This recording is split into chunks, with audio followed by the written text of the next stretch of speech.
Kemudian Tuhan menampakkan diri kepada Abraham dekat pohon tarbantin di Mamre, sedang ia duduk di pintu kemahnya waktu hari panas terik.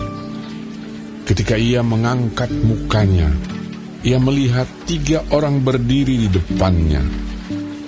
Sesudah dilihatnya mereka, ia berlari dari pintu kemahnya menyongsong mereka.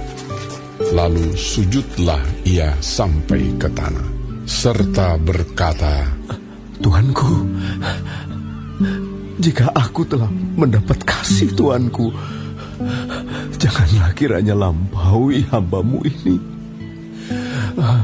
Biarlah diambil air sedikit, basuhlah kakimu, dan duduklah beristirahat di bawah pohon ini.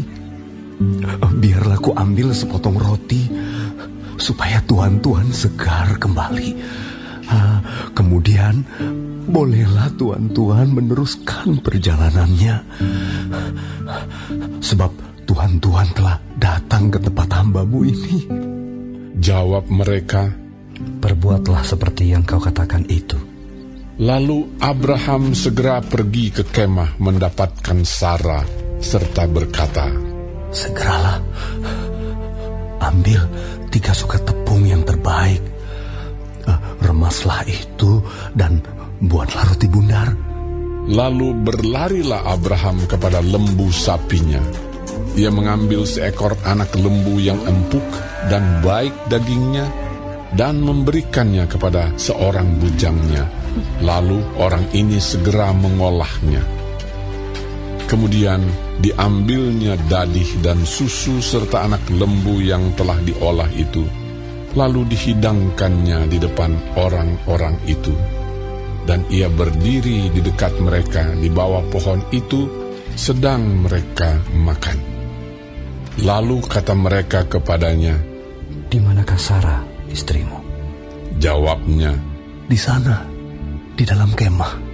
Dan firman-Nya, sesungguhnya aku akan kembali tahun depan mendapatkan engkau. Pada waktu itulah Sarah, istrimu, akan mempunyai seorang anak laki-laki. Dan Sarah mendengarkan pada pintu kemah yang di belakangnya. Adapun Abraham dan Sarah telah tua dan lanjut umurnya, dan Sarah telah mati haid. Jadi tertawalah Sarah dalam hatinya, katanya, akan berakhir ke aku setelah aku sudah layu, sedangkan tuanku sudah tua. Lalu berfirmanlah Tuhan kepada Abraham, mengapakah Sarah tertawa dan berkata, sungguhkah aku akan melahirkan anak, sedangkan aku telah tua? Adakah sesuatu apapun yang mustahil untuk Tuhan? Pada waktu yang telah ditetapkan itu, tahun depan, aku akan kembali mendapatkan engkau. Pada waktu itulah, Sarah mempunyai seorang anak laki-laki. Lalu Sarah menyangkal, katanya, aku tidak tertawa. Sebab ia takut, tetapi Tuhan berfirman, tidak, memang engkau tertawa. Lalu berangkatlah orang-orang itu dari situ dan memandang ke arah Sodom. Dan Abraham berjalan bersama-sama dengan mereka untuk mengantarkan mereka. Berpikirlah Tuhan, apakah aku akan menyembunyikan kepada Abraham apa yang hendak kulakukan ini? Bukankah sesungguhnya Abraham akan menjadi bangsa yang besar serta berkuasa, dan oleh dia segala bangsa di atas bumi akan mendapat berkat. Sebab aku telah memilih dia supaya diperintahkannya kepada anak-anaknya dan kepada keturunannya, supaya tetap hidup menurut jalan yang ditunjukkan Tuhan, dengan melakukan kebenaran dan keadilan, dan supaya Tuhan memenuhi kepada Abraham apa yang dijanjikannya kepadanya. Sesudah itu berfirmanlah Tuhan, sesungguhnya banyak keluh kesah orang tentang Sodom dan Gomora, dan sesungguhnya sangat berat dosanya. Baiklah aku turun untuk melihat apakah benar-benar mereka telah berkelakuan seperti keluh kesah orang yang telah sampai kepadaku atau tidak. Aku hendak mengetahuinya. Lalu berpalinglah orang-orang itu dari situ dan berjalan ke Sodom. Tetapi Abraham masih tetap berdiri di hadapan Tuhan. Abraham datang mendekat dan berkata, Apakah engkau akan melenyapkan orang benar bersama-sama dengan orang fasik? Bagaimana sekiranya ada 50 orang benar dalam kota itu? Apakah engkau akan melenyapkan tempat itu? Dan tidakkah engkau mengampuninya karena ke-50 orang benar yang ada di dalamnya itu? Jauhlah kiranya daripadamu untuk berbuat demikian, membunuh orang benar bersama-sama dengan orang fasik, sehingga orang benar itu seolah-olah sama dengan orang fasik. Jauhlah kiranya yang demikian daripadamu. Masakan hakim segenap bumi tidak menghukum dengan adil? Tuhan berfirman, Jika kudapati 50 orang benar dalam kota Sodom, aku akan mengampuni seluruh tempat itu karena mereka. Abraham menyahut, Sesungguhnya aku telah memberanikan diri berkata kepada Tuhan, walaupun aku debu dan abu, sekiranya kurang 5 orang dari ke-50 orang benar itu, apakah engkau akan memusnahkan seluruh kota itu karena yang 5 itu? firman-Nya, Aku tidak memusnahkannya jika kudapati 45 di sana. Lagi Abraham melanjutkan perkataannya kepadanya, Sekiranya 40 didapati di sana, firman-Nya, Aku tidak akan berbuat demikian karena yang 40 itu. katanya, janganlah kiranya Tuhan murka kalau aku berkata sekali lagi, sekiranya 30 didapati di sana. firman-Nya, Aku tidak akan berbuat demikian jika kudapati 30 di sana. katanya, Sesungguhnya aku telah memberanikan diri berkata kepada Tuhan, sekiranya 20 didapati di sana. firman-Nya, Aku tidak akan memusnahkannya karena yang 20 itu. katanya, Janganlah kiranya Tuhan murka kalau aku berkata lagi sekali ini saja, sekiranya 10 didapati di sana.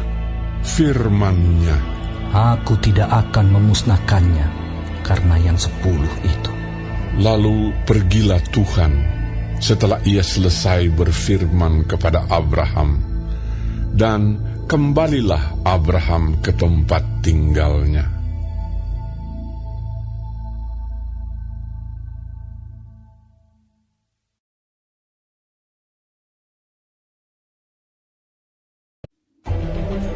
Kedua malaikat itu tiba di Sodom pada waktu petang. Lot sedang duduk di pintu gerbang Sodom, dan ketika melihat mereka, bangunlah ia menyongsong mereka, lalu sujud dengan mukanya sampai ke tanah, serta berkata, Tuhan, silakanlah singgah ke rumah hamba-Mu ini. Bermalamlah di sini dan basuhlah kakimu. Maka besok pagi, Tuhan boleh melanjutkan perjalanannya. Jawab mereka, Tidak, kami akan bermalam di tanah lapang. tetapi karena ia sangat mendesak mereka, singgahlah mereka dan masuk ke dalam rumahnya. Kemudian ia menyediakan hidangan bagi mereka. Ia membakar roti yang tidak beragi, lalu mereka makan. Tetapi sebelum mereka tidur, orang-orang lelaki dari kota Sodom itu, dari yang muda sampai yang tua, bahkan seluruh kota, tidak ada yang terkecuali, datang mengepung rumah itu. Mereka berseru kepada Lot, Di manakah orang-orang yang datang kepadamu malam ini? Bawalah mereka keluar kepada kami, supaya kami pakai mereka. Lalu keluarlah Lot menemui mereka ke depan pintu. Tetapi pintu ditutupnya di belakangnya, dan ia berkata, Saudara-saudaraku, janganlah kiranya berbuat jahat. Kamu tahu, aku mempunyai 2 orang anak perempuan yang belum pernah dijamah laki-laki. Baiklah mereka aku bawa keluar kepadamu. Perbuatlah kepada mereka seperti yang kamu pandang baik. Hanya jangan kamu apa-apakan orang-orang ini, sebab mereka memang datang untuk berlindung di dalam rumahku. Tetapi mereka berkata, Hanyalah, lagi kata mereka, orang ini datang ke sini sebagai orang asing, dan dia mau menjadi hakim atas kita. Sekarang kami akan menganiaya engkau lebih daripada kedua orang itu. lalu mereka mendesak orang itu, yaitu Lot, dengan keras, dan mereka mendekat untuk mendobrak pintu. Tetapi kedua orang itu mengulurkan tangannya, menarik Lot masuk ke dalam rumah, lalu menutup pintu. Dan mereka membutakan mata orang-orang yang di depan pintu rumah itu, dari yang kecil sampai yang besar, sehingga percumalah orang-orang itu mencari-cari pintu. Lalu kedua orang itu berkata kepada Lot, "Siapakah kamu yang ada di sini lagi? Menantu atau anakmu laki-laki, anakmu perempuan, atau siapa saja kamu di kota ini? Bawalah mereka keluar dari tempat ini, sebab kami akan memusnahkan tempat ini. Karena banyak keluh kesah orang tentang kota ini di hadapan Tuhan. Sebab itulah Tuhan mengutus kami untuk memusnahkannya." Keluarlah Lot, lalu berbicara dengan kedua bakal menantunya, yang akan kawin dengan kedua anaknya perempuan. Katanya, Bangunlah, keluarlah dari tempat ini, sebab Tuhan akan memusnahkan kota ini.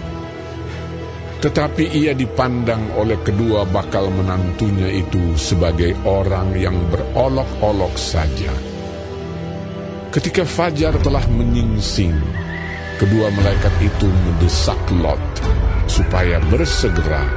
Katanya, Bangunlah, bawalah istrimu dan kedua anakmu yang ada di sini, supaya engkau jangan mati lenyap karena kedurjanaan kota ini. ketika ia berlambat-lambat, maka tangannya, tangan istri dan tangan kedua anaknya dipegang oleh kedua orang itu, sebab Tuhan hendak mengasihani dia. Lalu kedua orang itu menuntunnya keluar kota dan melepaskannya di sana. Sesudah kedua orang itu menuntun mereka sampai keluar, berkatalah seorang, "Larilah, selamatkanlah nyawamu. Janganlah menoleh ke belakang, dan janganlah berhenti dimanapun juga di lembah Yordan. Larilah ke pegunungan, supaya engkau jangan mati lenyap." Kata Lot kepada mereka, Janganlah kiranya demikian, Tuanku. Sungguhlah hamba-Mu ini telah dikaruniai belas kasihan di hadapan-Mu, dan Tuanku telah berbuat kemurahan besar kepadaku dengan memelihara hidupku. Tetapi jika aku harus lari ke pegunungan, pastilah aku akan tersusul oleh bencana itu, sehingga matilah aku. Sungguhlah kota yang di sana itu cukup dekat kiranya untuk lari ke sana. Kota itu kecil. Izinkanlah kiranya aku lari ke sana. Bukankah kota itu kecil? Jika demikian, nyawaku akan terpelihara. sahut malaikat itu kepadanya, Baiklah, dalam hal ini pun permintaanmu akan kuterima dengan baik. Yakni kota yang telah kau sebut itu tidak akan kutunggang balikan. Cepatlah, larilah ke sana, sebab aku tidak dapat berbuat apa-apa sebelum engkau sampai ke sana. Itulah sebabnya nama kota itu disebut Zoar. Matahari telah terbit menyinari bumi ketika Lot tiba di Zoar. Kemudian Tuhan menurunkan hujan belerang dan api atas Sodom dan Gomora, berasal dari Tuhan dari langit. Dan ditunggang balikannya lah kota-kota itu dan lembah Yordan dan semua penduduk kota-kota serta tumbuh-tumbuhan di tanah. Tetapi istri Lot yang berjalan mengikutnya menoleh ke belakang lalu menjadi tiang garam. Ketika Abraham pagi-pagi pergi ke tempat ia berdiri di hadapan Tuhan itu dan memandang ke arah Sodom dan Gomora serta ke seluruh tanah lembah Yordan, maka dilihatnyalah asap dari bumi membubung ke atas sebagai asap dari dapur peleburan. Demikianlah pada waktu Allah memusnahkan kota-kota di lembah Yordan dan menunggang balikkan kota-kota kediaman Lot, maka Allah ingat kepada Abraham, lalu dikeluarkannyalah Lot dari tengah-tengah tempat yang ditunggang balikkan itu. Pergilah Lot dari Zoar, dan ia menetap bersama-sama dengan kedua anaknya perempuan di pegunungan, sebab ia tidak berani tinggal di Zoar. Maka diamlah ia dalam suatu gua beserta kedua anaknya. Kata kakaknya kepada adiknya, "Ayah kita telah tua, dan tidak ada laki-laki di negeri ini yang dapat menghampiri kita seperti kebiasaan seluruh bumi. Marilah kita beri ayah kita minum anggur, lalu kita tidur dengan dia, supaya kita menyambung keturunan dari ayah kita." Pada malam itu mereka memberi ayah mereka minum anggur, lalu masuklah yang lebih tua untuk tidur dengan ayahnya. Dan ayahnya itu tidak mengetahui ketika anaknya itu tidur dan ketika ia bangun.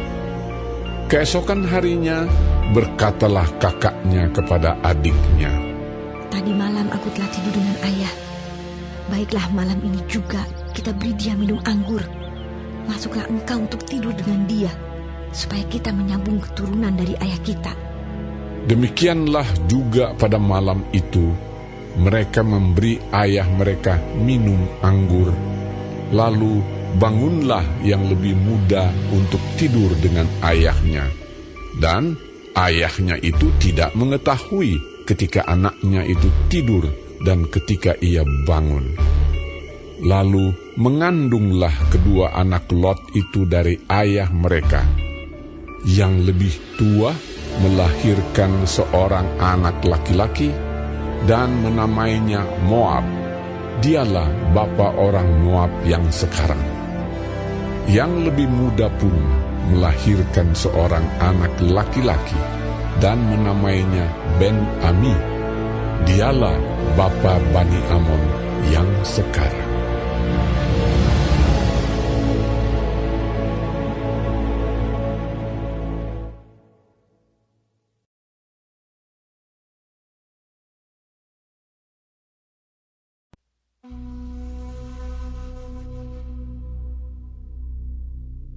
Mazmur Daud ketika ia lari dari Absalom anaknya.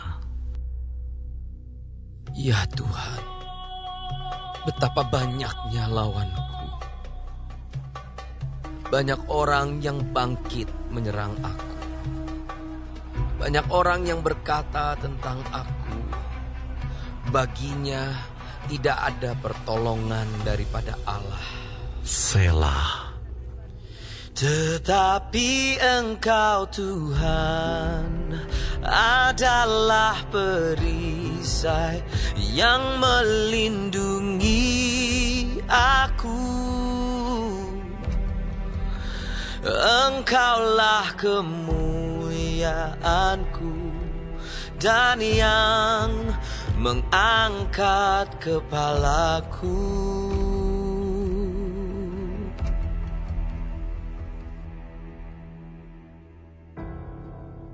Dengan nyaring aku berseru kepada Tuhan, dan Ia menjawab aku dari gunung-Nya yang kudus. Selah. Aku membaringkan diri, lalu tidur. Aku bangun, sebab Tuhan menopang aku.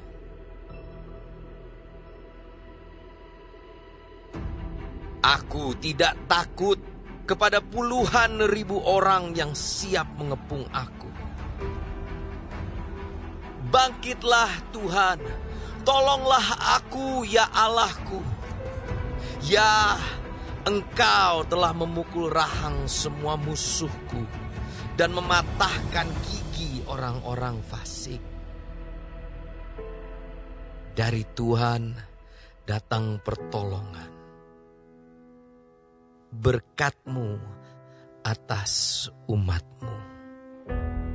Selah.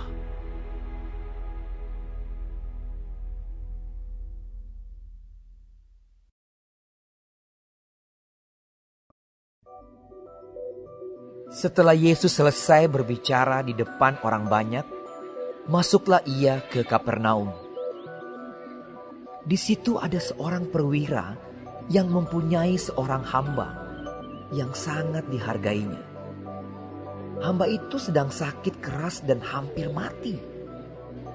Ketika perwira itu mendengar tentang Yesus, ia menyuruh beberapa orang tua-tua Yahudi kepadanya untuk meminta supaya ia datang dan menyembuhkan hambanya. Mereka datang kepada Yesus dan dengan sangat mereka meminta pertolongannya, katanya, Ia layak kau tolong, sebab ia mengasihi bangsa kita, dan dialah yang menanggung pembangunan rumah ibadat kami. Lalu Yesus pergi bersama-sama dengan mereka. Ketika ia tidak jauh lagi dari rumah perwira itu menyuruh sahabat-sahabatnya untuk mengatakan kepadanya, Tuan, janganlah bersusah-susah, sebab aku tidak layak menerima Tuan di dalam rumahku. Sebab itu aku juga menganggap diriku tidak layak untuk datang kepadamu. Tetapi katakan saja sepatah kata, maka hambaku itu akan sembuh. Sebab aku sendiri seorang bawahan, dan di bawahku ada pula prajurit. Jika aku berkata kepada salah seorang prajurit itu, pergi, maka ia pergi. Dan kepada seorang lagi, datang, maka ia datang. Ataupun kepada hambaku, kerjakanlah ini, maka ia mengerjakannya. Setelah Yesus mendengar perkataan itu, ia heran akan dia.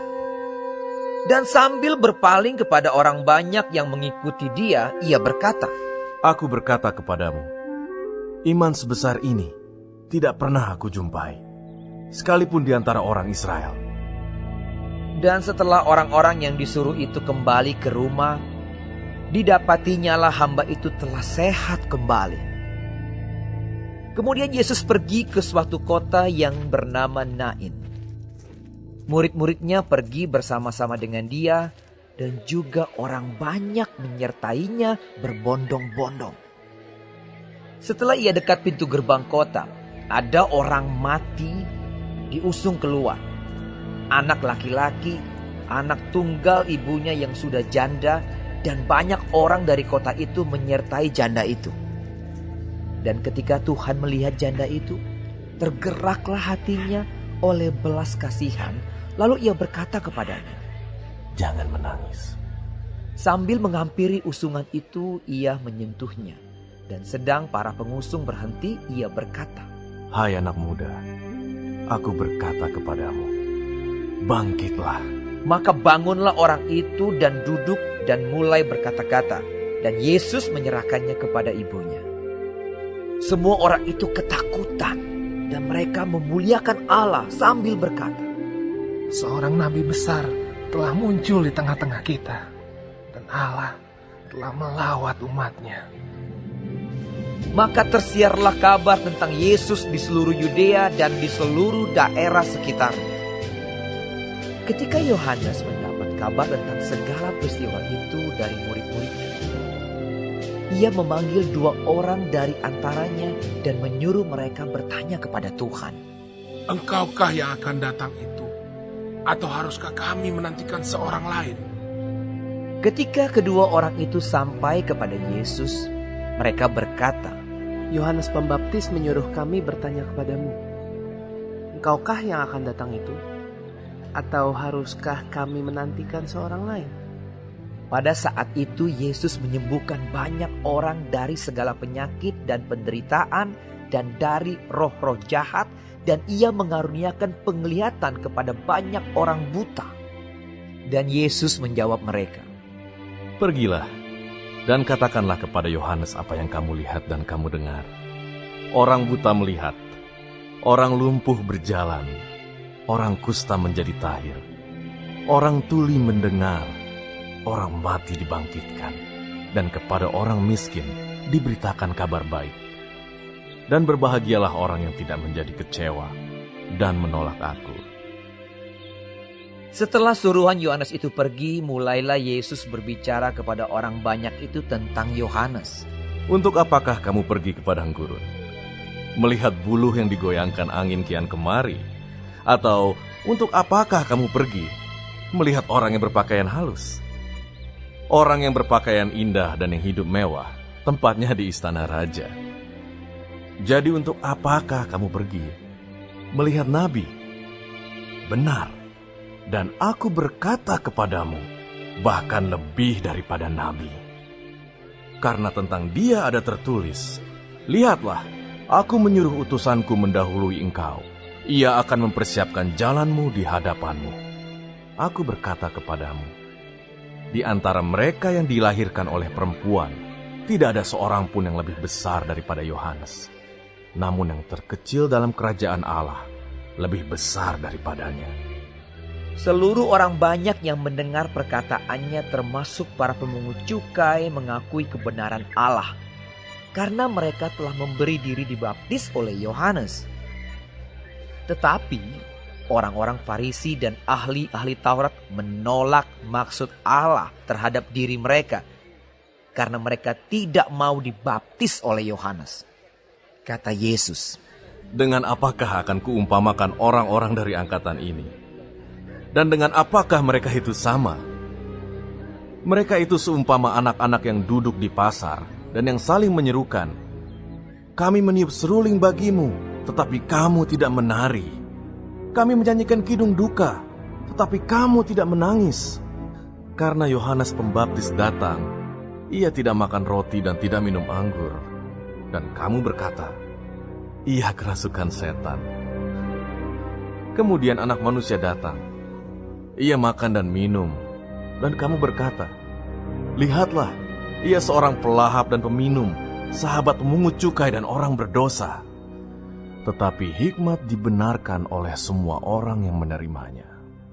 Seorang Farisi mengundang Yesus untuk datang makan di rumahnya. Yesus datang ke rumah orang Farisi itu, lalu duduk makan. Di kota itu ada seorang perempuan yang terkenal sebagai seorang berdosa. Ketika perempuan itu mendengar bahwa Yesus sedang makan di rumah orang Farisi itu, datanglah ia membawa sebuah buli-buli pualam berisi minyak wangi. Sambil menangis ia pergi berdiri di belakang Yesus dekat kakinya. Lalu membasahi kakinya itu dengan air matanya dan menyekanya dengan rambutnya. Kemudian ia mencium kakinya dan meminyakinya dengan minyak wangi itu. Ketika orang Farisi yang mengundang Yesus melihat hal itu, ia berkata dalam hatinya, jika ia ini nabi, tentu ia tahu siapakah dan orang apakah perempuan yang menjamahnya ini. Tentu ia tahu bahwa perempuan itu adalah seorang berdosa. Lalu Yesus berkata kepadanya, Simon, ada yang hendak kukatakan kepadamu. Sahut Simon, katakanlah guru. Ada dua orang yang berhutang kepada seorang pelepas uang. Yang seorang berhutang 500 dinar, yang lain 50. Karena mereka tidak sanggup membayar, maka ia menghapuskan hutang kedua orang itu. Siapakah di antara mereka yang akan terlebih mengasihi dia? Jawab Simon, aku kira dia yang paling banyak dihapuskan hutangnya. Kata Yesus kepadanya, betul pendapatmu itu. Dan sambil berpaling kepada perempuan itu, ia berkata kepada Simon, Engkau lihat perempuan ini. Aku masuk ke rumahmu, namun engkau tidak memberikan aku air untuk membasuh kakiku. Tetapi dia membasahi kakiku dengan air mata dan menyekanya dengan rambutnya. Engkau tidak mencium aku, tetapi sejak aku masuk, ia tiada henti-hentinya mencium kakiku. Engkau tidak meminyaki kepalaku dengan minyak, tetapi dia meminyaki kakiku dengan minyak wangi. Sebab itu aku berkata kepadamu, dosanya yang banyak itu telah diampuni, sebab ia telah banyak berbuat kasih. Tetapi orang yang sedikit diampuni, sedikit juga ia berbuat kasih. Lalu ia berkata kepada perempuan itu, dosamu telah diampuni. Dan mereka yang duduk makan bersama dia berpikir dalam hati mereka, siapakah ia ini, sehingga ia dapat mengampuni dosa? Tetapi Yesus berkata kepada perempuan itu, imanmu telah menyelamatkan engkau. Pergilah dengan selamat.